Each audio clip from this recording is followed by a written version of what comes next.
So a church in Newlands yesterday encountered a very deadly shooting. According to an article posted on the Daily Sun, this is what it says. It says, prophet killed in a hail of bullets.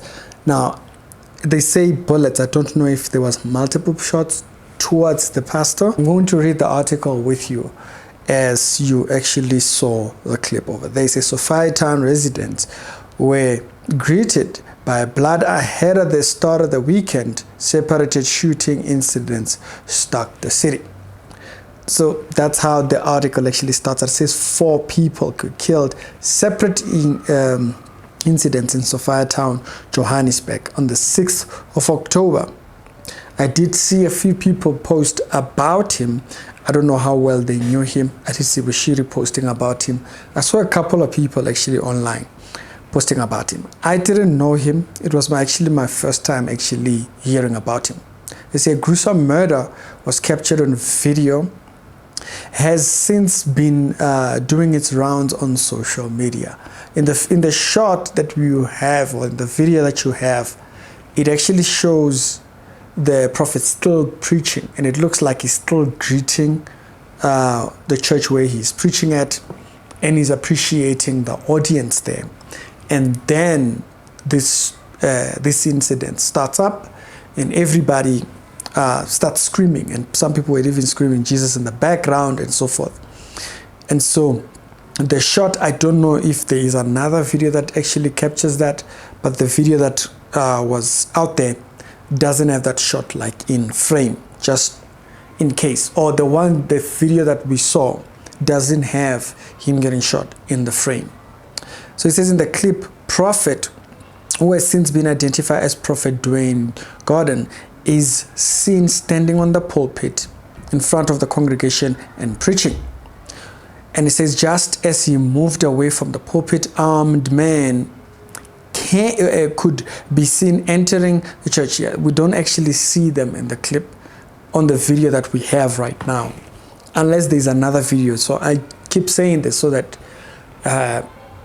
you don't feel like you're missing anything in this video. So the video that's out there doesn't actually have them. So a panic audience could be heard screaming and so forth. And churches, as I've stated before, create an environment of ease of robbery, because it's a lot of people gathered in one place. They get there, they know you're defenseless.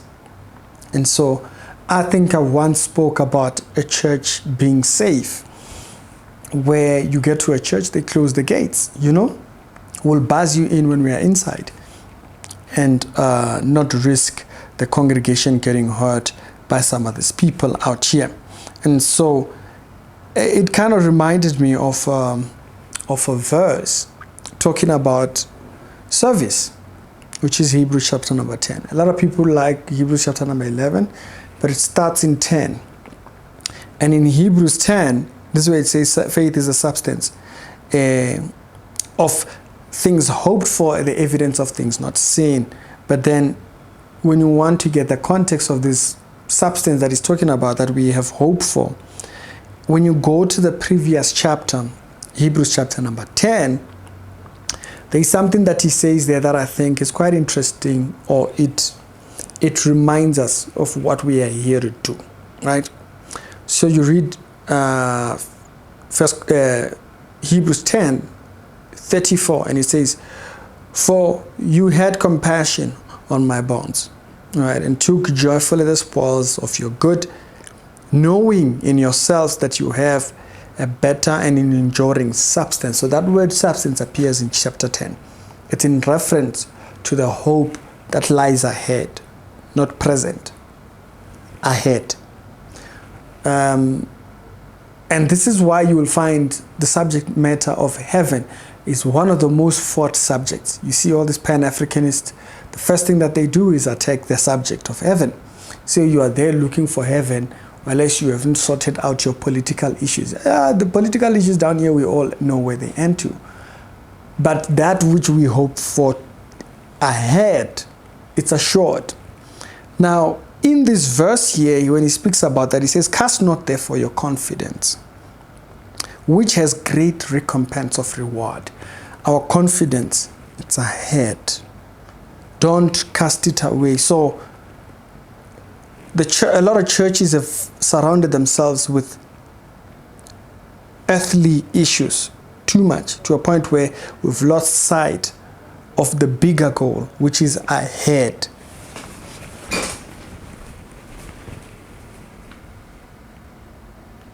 When you go to 36, it says, ye have need of patience, okay?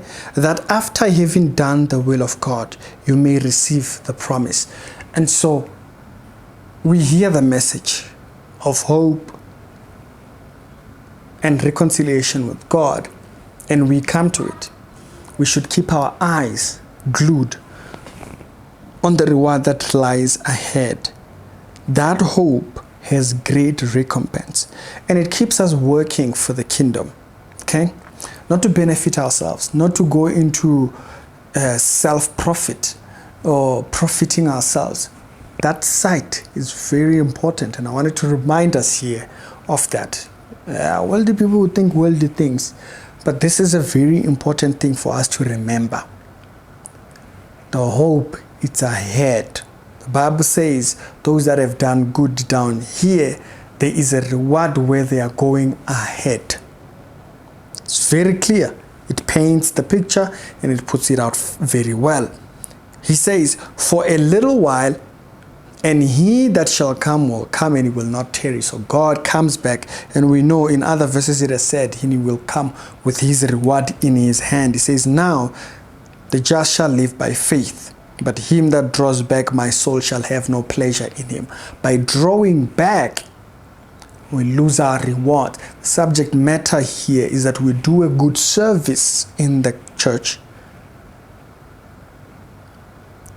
to enter into his rest with his reward in his hand. You work as one who's going to be rewarded by God, not us, not applause, not who is your friend and all that kind of stuff. That has sidelined us, and it has put us at odds, because now we are looking for who approves us. It's prophet so-and-so, it's pastor so-and-so. You see, the greatest pleasure that you want is from God. It's God. When God takes pleasure in your work, when God takes joy in your work, that's when the reward comes. So I wanted to remind us of these things. Here we are passing. This we are visiting here. We are passing. Now, unless this is enough, if this is enough, completely understand. I wouldn't talk you down on that. But on this year, I wanted to remind us why we serve the body. We serve the body because there is a great recompense at the end. And God has brought us out. You see, Matthew chapter number 28 gives an example of that, where he says, go ye into the world and do what I have told you. We do what he has taught us, what he has told us, because he is the one who rewards them diligently that serve in his body, to continue laboring in the vineyard and not give up, but also be also alert of the deception of the last days, of people that are not true, people that use this gospel for their own gain, so that we do not fall into those traps. It's Ricky. Condolences to the family, and keep working in the vineyard of the Lord. Down here, we are visitors.